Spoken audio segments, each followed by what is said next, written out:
Hello guys, welcome back to my channel drama series. Episode 2 तक की कहानी आपको पिछले वीडियो में बता चुकी हूँ, जिसका लिंक आपको मेरे वीडियो सेक्शन में मिल जाएगा।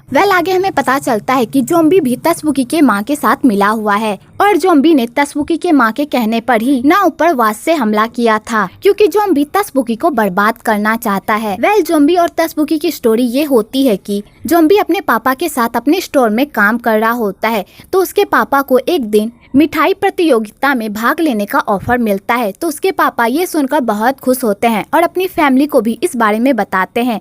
तो उनकी फैमिली और वो मिलकर कंपटीशन की तैयारी करते हैं और अच्छी मिठाइयाँ बनाते हैं। आगे कंपटीशन का दिन आ जाता है और उस कंपटीशन में तसबुकी भी रहता है और उस कंपटीशन में ज़ॉम्बी के पापा की बनाई हुई सारी मिठाइयों को कोई जानबूझकर नीचे गिरा देता है, जिस वजह से उनकी सारी मिठाइयाँ बर्बाद हो जाती है और कोई भी उनकी मिठाइयाँ नहीं खरीदता और वो लोग कंपटीशन में हार जाते हैं और तसबुकी जीत जाता है। आगे ज़ॉम्बी को अपने मिठाइयों के पास से तसबुकी के स्टोर का कपड़ा मिलता है, तो ज़ॉम्बी को लगता है कि ये काम तसबुकी ने ही किया है। तसबुकी ने जानबूझकर उसकी मिठाइयाँ खराब की है ताकि वो लोग कंपटीशन में जीत सके और यहीं से ज़ॉम्बी तसबुकी से नफरत करने लगता है। आगे ज़ॉम्बी के पापा पर बहुत कर्जा हो जाता है, क्योंकि उन्होंने मिठाई बनाने के लिए बहुत सारे कर्जे लिए होते हैं, जिस वजह से ज़ॉम्बी के पापा की मौत हो जाती है और उसकी माँ हॉस्पिटल में भर्ती हो जाती है। तो ज़ॉम्बी अपने साथ हुए इन सारे हादसों का कसूरवार तसबुकी को ठहराता है और उससे बदला लेने के लिए ही वो उस स्टोर में काम करता है। आगे तसबुकी अपने स्टोर का कोट नाव को देता है, तो नाव वो कोट देखकर बहुत खुश होती है और उसे पहनकर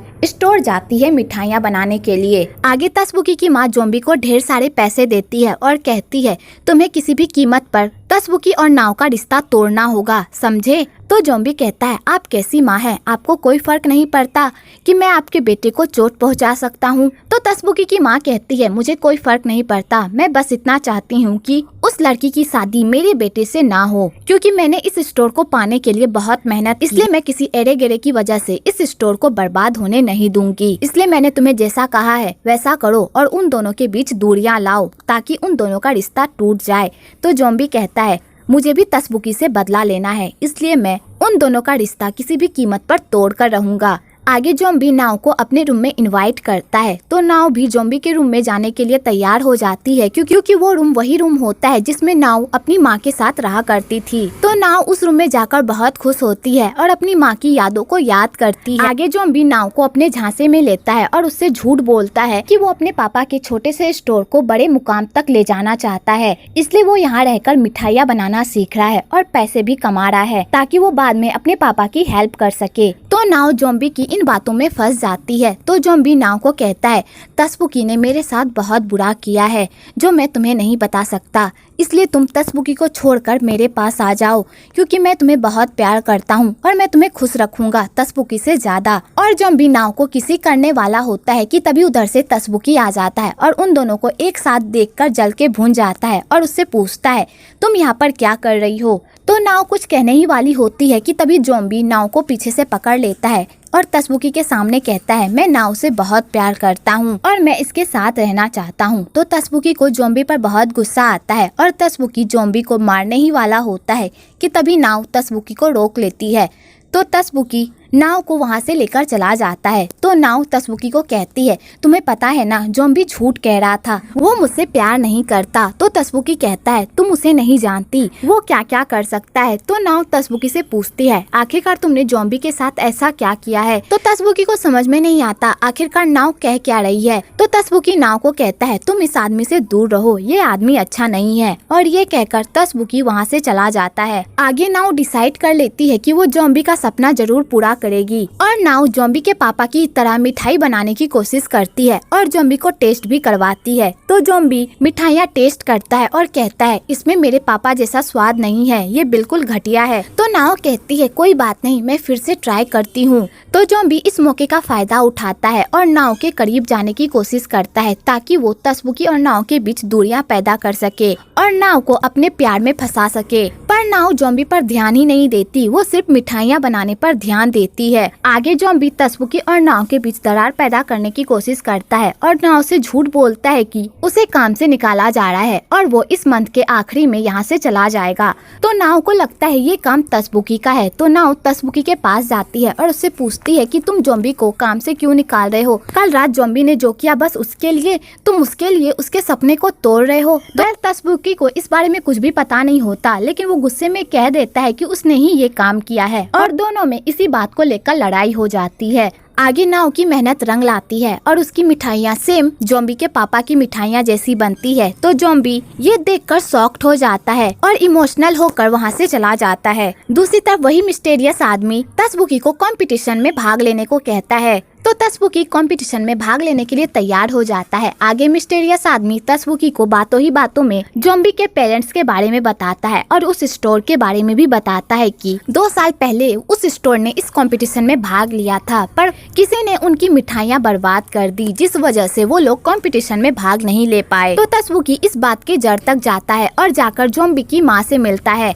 तो ज़ॉम्बी की माँ तसबुकी को सारी सच्चाई बताती है और ज़ॉम्बी की माँ तसबुकी को ये भी बताती है कि ज़ॉम्बी इन सब का कसूरवार तुम्हें ठहराता है। कि तभी उधर से ज़ॉम्बी आ जाता है और तसबुकी को देखकर पूरी तरह शॉक्ड हो जाता है और उससे पूछता है तुम यहाँ पर क्या कर रहे हो? तो तसबुकी बिना कोई जवाब दिए वहाँ से चला जाता है। आगे ज़ॉम्बी को पता चलता है कि उसका सारा कर्जा चुका दिया गया है। तो ज़ॉम्बी को पता चल जाता है कि ये काम तसबुकी का है। तो ज़ॉम्बी गुस्से से तसबुकी के पास जाता है और कहता है तुमने मेरे कर्जे क्यों भरे? तो तसबुकी कहता है मैंने तुम्हारा कर्जा फ्री में नहीं भरा है, तुम्हें इससे पे करना होगा यहाँ पर काम करके। तो ज़ॉम्बी कहता है तुम्हारे ये सब करने से तुम्हारे गुनाह कम नहीं हो जाएंगे, तुमने जो हमारे साथ किया है तुम्हें उसका हर्जाना भुगतना होगा, समझे? और ये कहकर ज़ॉम्बी वहाँ से चला जाता है और ये सब नाव सुन लेती है। आगे तसबुकी सबको कंपटीशन के बारे में बताता है और सबको ये भी बताता है कि इस बार हम लोग कंपटीशन में यही मिठाई यूज करेंगे जो नाव ने बनाया है। तो नाव वो मिठाई तसबुकी को टेस्ट करवाती है तो तसबुकी को वो मिठाई बहुत पसंद आती है। दूसरी तरफ तसबुकी की माँ नाव को परेशान करने से बाज नहीं आती और उसे नीचा दिखाने की कोशिश करती है और तसबुकी की माँ नाव को खूब टॉर्चर भी करती है। तो बेचारी नाव चुपचाप उनका अत्याचार सहती है। आगे सभी मिलकर उसी मिठाई को कंपटीशन के लिए तैयार करते हैं। आगे तसबुकी की माँ अपनी चाल चलने से बाज नहीं आती और ज़ॉम्बी को कहती है उस मिठाई को बर्बाद करने के लिए।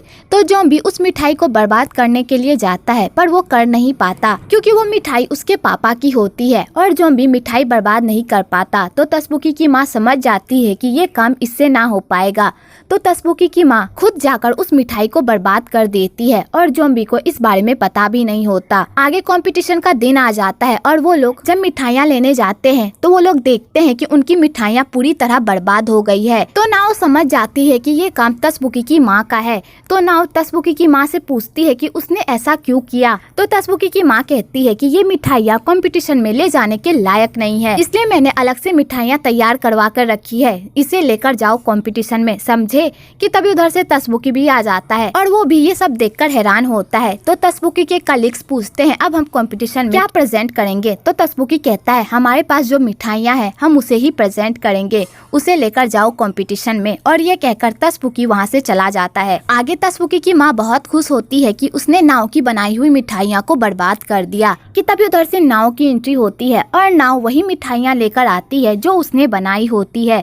तो तसबुकी की माँ ये सब देखकर पूरी तरह शॉक्ड हो जाती है और वो सोचने लगती है कि उसने तो मिठाइयाँ बर्बाद कर दी थी, फिर वो लोग इतनी जल्दी इस मिठाई को कैसे बना पाए। कि तभी उधर से तसबुकी की एंट्री होती है। तो तसबुकी अपनी माँ को कहता है मुझे पता था कि आप ऐसी कोई ना कोई हरकत जरूर करेंगी, इसलिए मैंने पहले से ही अपना प्लान भी रेडी रखा था। मैंने मिठाइयों को आपकी मिठाइयों से बदल दिया था जो आपने खुद ही टेबल पर जाकर रख दिया था। तो तसबुकी की माँ ये सुनकर पूरी तरह शॉक्ड हो जाती है। तो तसबुकी अपनी माँ को कहता है मुझे पता है 2 साल पहले आपने ही ज़ॉम्बी के पापा की मिठाइयाँ बर्बाद की थी। तो तसबुकी की माँ कहती है तो क्या हुआ, अगर मैंने उसकी मिठाइयाँ बर्बाद नहीं की होती तो तुम नंबर 1 पर कैसे आते, और वैसे भी तुम अपनी माँ का कुछ भी नहीं बिगाड़ सकते। और ये कहकर तसबुकी की माँ वहाँ से जाने लगती है। कि तभी उधर से मिस्टीरियस आदमी की एंट्री होती है और वो तसबुकी की माँ को कहता है बहुत समय हो गए हमें मिले हुए, अभी तक तुमने नाव को अपनी बहू के रूप में स्वीकार नहीं किया है ना, इसलिए तुम उसके लिए इतनी सारी प्रॉब्लम्स खड़ी कर रही हो। वक्त रहते सुधर जाओ वरना बाद में तुम्हें बहुत पछताना पड़ेगा। तो तसबुकी की माँ उस मिस्टीरियस आदमी को देखकर थोड़ा डर जाती है और बिना कुछ कहे वहाँ से चली जाती है। आगे तसबुकी की मिठाई बहुत बिकती है और वही कंपटीशन में नंबर 1 आता है। तो डायरेक्टर तसबुकी से पूछती है तुम इस मिठाई का क्या नाम रखना चाहोगे। तो तसबुकी उस मिठाई का नाम ज़ॉम्बी के पापा के रेस्टोरेंट के नाम पर रखता है। तो ज़ॉम्बी ये देखकर बहुत खुश होता है और नाव को भी तसबुकी का ये आइडिया बहुत पसंद आता है। इधर सियोरी के पापा सियोरी की जबरदस्ती दूसरी शादी करवाने की कोशिश करते हैं और सियोरी को अपने पापा की बात भी माननी पड़ती है। आगे सियोरी को लड़के वाले देखने आते हैं तो सियोरी को वहाँ पता चलता है जिस लड़की से तसबुकी शादी कर रहा है वो लड़की कातिल की बेटी है। तो सियोरी ये सुनकर शॉक्ड हो जाती है और खुश भी होती है कि उसके पास एक कारण मिल गया उन दोनों की शादी रुकवाने का। दूसरी तरफ नाव अपनी वेडिंग ड्रेस ट्राई कर रही होती है कि तभी उसे उल्टी आने लगती है। तो वहाँ की ओनर नाव को कहती है कहीं तुम प्रेग्नेंट तो नहीं हो। तो नाव इस बात को झुठला देती है और कहती है मैं थोड़ा थक गई हूँ ना और कुछ अटपटा खा लिया है, इस वजह से मेरी तबीयत खराब हो गई है। आगे नाव घर आती है तो उसे पता चल जाता है कि वो प्रेग्नेंट है, पर वो ये बात तसबुकी को नहीं बताती और यहीं पर एपिसोड 4 खत्म होता है। अगर आपको ये वीडियो अच्छी लगी हो तो एक लाइक जरूर करें और मेरे चैनल को सब्सक्राइब करना तो बिल्कुल ना भूले।